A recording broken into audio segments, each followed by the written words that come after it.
ಆ ಪುಸ್ತಕ ನೋಡಿ ಸಿಕ್ಕಿದ್ರು ಫೋನ್ ನಂಬರ್ಗಳನ್ನು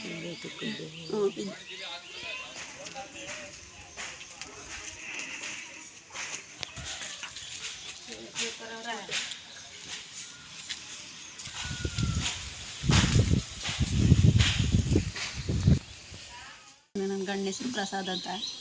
ಅವರು 4:15 ಶನಿವಾರ 20ನೇ ತಾರೀಕು 4:15 ಹೋಗಿದ್ದರು. ಅದಕ್ಕೆ ಮುಂಚೆ ಅಕ್ಕಿ ತಗೊಬಂದು ಕೊಟ್ಬಿಟ್ಟು ಮನೆಯಲ್ಲಿ ಮಲಗಿದ್ದು ಕುಂತಿದ್ದು ನಿಂತಿದ್ದು ಹೋಗಿದ್ರು ಸರ್. ಬರ್ತೀನಿ ಅರ್ಧ ಗಂಟೆ ಟೈಮ್ ಗದ್ಗೆಗೆ ಹೋಗಿ ಬರ್ತೀನಿ ಅನ್ಕೊ ಹೋದರು. ಅವತ್ತೆಲ್ಲ ರಾತ್ರಿ ಎಲ್ಲ ಹುಡ್ಕಾಡ್ದು, ಎಲ್ಲೂ ಸಿಗಲಿಲ್ಲ.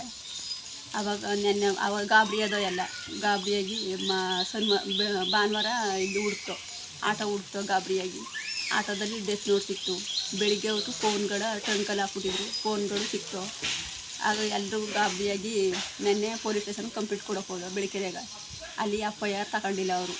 ನಾಳೆ ತಗೋತೀವಿ, ಇವತ್ತೊಂದು ದಿನ ನೋಡ್ಕೊಳ್ಳಿ ಅಂತ ಹೇಳಿ ಕಳಿಸಿದ್ರು. ಡೆತ್ ನೋಟ್ ಇಸ್ಕೊಂಡ್ರು. ಈ ಥರ ಡೆತ್ ನೋಟ್ ಬಡ್ಬಿಟ್ಟು ಹೋಗೋರು ಅಂತಲೂ ನಮಗೆ ಗೊತ್ತಿಲ್ಲ ಸರ್. ಆಮೇಲೆ ಗೊತ್ತಾಗಿದ್ದು ಅವರು ನಮಗೆ ಸಿಕ್ಕಿದ್ದು ಆಟೋ ಸೀಟ್ ಅಂಡಾಗಿ 3-4 ವರ್ಷ ಸಾಲ ಮಾಡ್ಯಾರ ಸರ್. ಅವ್ರಿಗೆ ಗೊತ್ತಿದ್ದು ನಮ್ಗೆ 60,000 ರೂಪಾಯಿ ಮಾತ್ರ. ಕಿರಣು ಮಧುವಣ್ಣ ಅವ್ರು ಮಾತ್ರ ಹೇಳಿದ್ದು ನಮ್ಗೆ ಇಷ್ಟು ಸಾಲ ಮಾಡಿದ್ವಿ ಅಂತ. ಇನ್ಯಾರ್ದು ನಮ್ಗೆ ಗೊತ್ತಿರಲಿಲ್ಲ ಸರ್. ಅವ್ರಿಗೆ ಮಾತ್ರ ಗೊತ್ತು ಸಾಲ ಮಾಡಿದ್ರು. ಅವರು ಬಂದು ಬೈತಾಯಿದ್ರು ಸರ್ ಮನೆ ಹತ್ರನೂ. ನಾನು 4-5 ಸಲ ಹೇಳಿ ಕಳಿಸಿದ್ವಿ, ಆದ್ರೂ ಬಂದು ಬೈತಾಯಿದ್ರು ಅವರು. ಹೇಳಿ ಕಳಿಸಿದ್ರು ನಾನು ಕೇಸ್ ಹಾಕ್ತೀನಿ, ಖಾಲಿ ಚೆಕ್ ಕೊಟ್ಟಿದ್ದಾರೆ ಕೇಸ್ ಹಾಕ್ತೀನಿ ಅಂದ್ಕೊಂಡು ಪದೇ ಹೇಳ್ತಾಯಿದ್ರು ಸರ್.